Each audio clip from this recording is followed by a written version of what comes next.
안녕하세요. 시사 이슈를 날카롭게 파헤치는 채널에 오신 것을 환영합니다. 여러분, 혹시 며칠 전 경주에서 있었던 한일 정상회담 기억하시나요?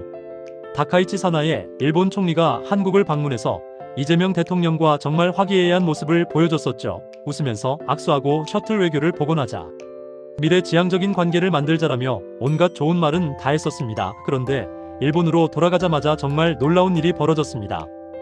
그 환한 미소 뒤에 숨겨진 진짜 본색을 드러낸 것인데요.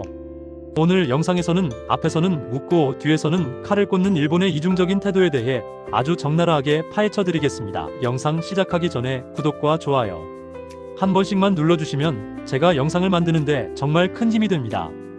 다카이치 총리는 오늘 일본 중의원 예산위원회에 참석했습니다. 이 자리에서 독도와 관련된 질문이 나오자 기다렸다는 듯이 망언을 쏟아냈습니다.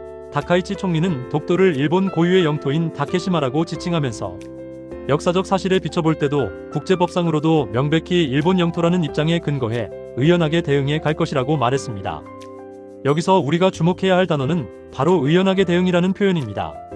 이게 무슨 뜻일까요? 그냥 말로만 하는 게 아니라 행동으로 보여주겠다는 강력한 의지를 표명한 것입니다.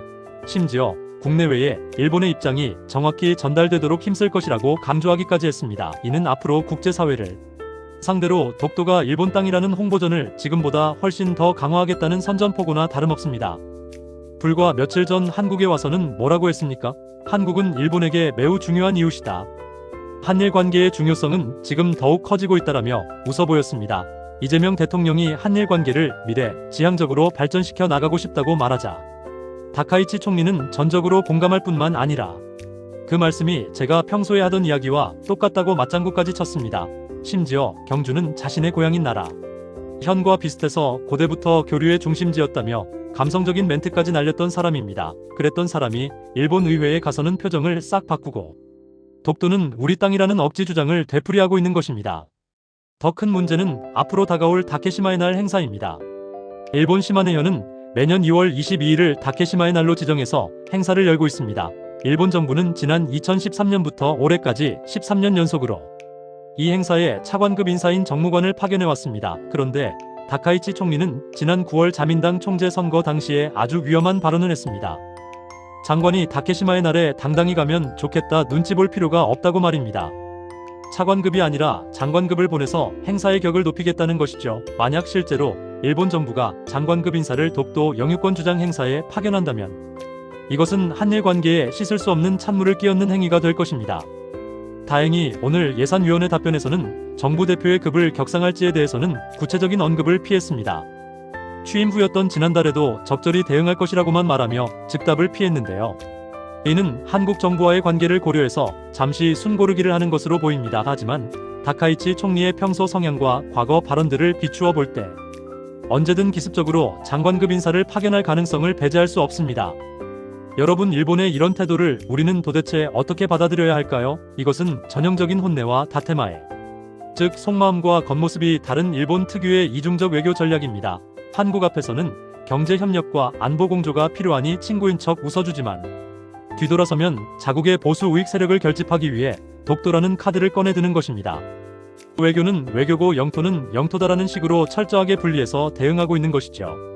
우리는 일본 총리의 화려한 외교적 수사에 절대 속아서는 안 됩니다.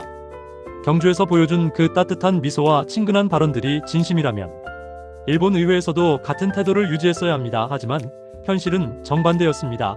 이재명 대통령 앞에서는 미래를 이야기하고 자국 의회에서는 영토 침탈 야욕을 드러내는 이 모순적인 상황을 우리는 냉철하게 직시해야 합니다. 올해는 한일 국교 정상화 60주년이 되는 매우 뜻깊은 해입니다. 다카이치 총리도 이를 언급하며 양국 관계를 안정적으로 발전시키자고 했습니다. 하지만 진정한 관계 발전은 서로에 대한 존중에서 시작됩니다. 역사를 왜곡하고 이웃나라의 영토를 탐내는 태도를 버리지 않는 한 진정한 미래 지향적 관계는 불가능합니다. 말로만 미래를 외치고 행동으로는 과거의 망령에 사로잡혀 있는 일본 정부의 태도가 변하지 않는다면 셔틀 외교가 복원된다 한들 그것이 무슨 의미가 있겠습니까? 우리 정부 역시 이러한 일본의 이중 플레이에 대해 단호하게 대처해야 합니다. 단순히 유감을 표명하는 수준을 넘어서서 일본의 도발이 계속될 경우 한일 관계가 다시 얼어붙을 수 있음을 명확하게 경고해야 합니다. 웃는 얼굴에 침 못 뱉는다는 말이 있지만 국익과 영토가 걸린 문제에서는 웃는 얼굴이라도 잘못된 것은 확실하게 지적하고 바로잡아야 합니다. 그것이 진정한 국격이고 진정한 외교라고 생각합니다. 오늘 다카이치 총리의 발언을 보면서 많은 분들이 분노하셨을 겁니다. 하지만 감정적인 대응보다는 냉정한 현실인식이 더 중요합니다. 일본이 왜 저러는지, 그들의 정치적 계산은 무엇인지를 정확히 꿰뚫어보고 우리는 그보다 더 치밀하게 대응 전략을 짜야 합니다. 독도는 역사적으로나 지리적으로나 국제법적으로나 명백한 대한민국의 영토입니다.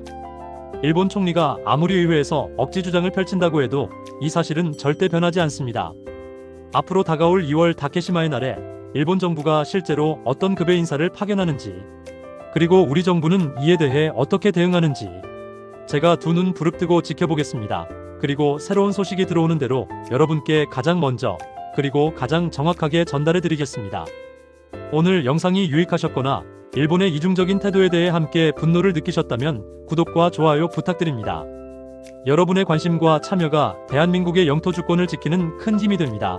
알림 설정까지 해주시면 중요한 시사 이슈를 놓치지 않고 받아보실 수 있습니다. 저는 다음 영상에서 더 날카로운 분석으로 찾아뵙겠습니다. 시청해주셔서 감사합니다.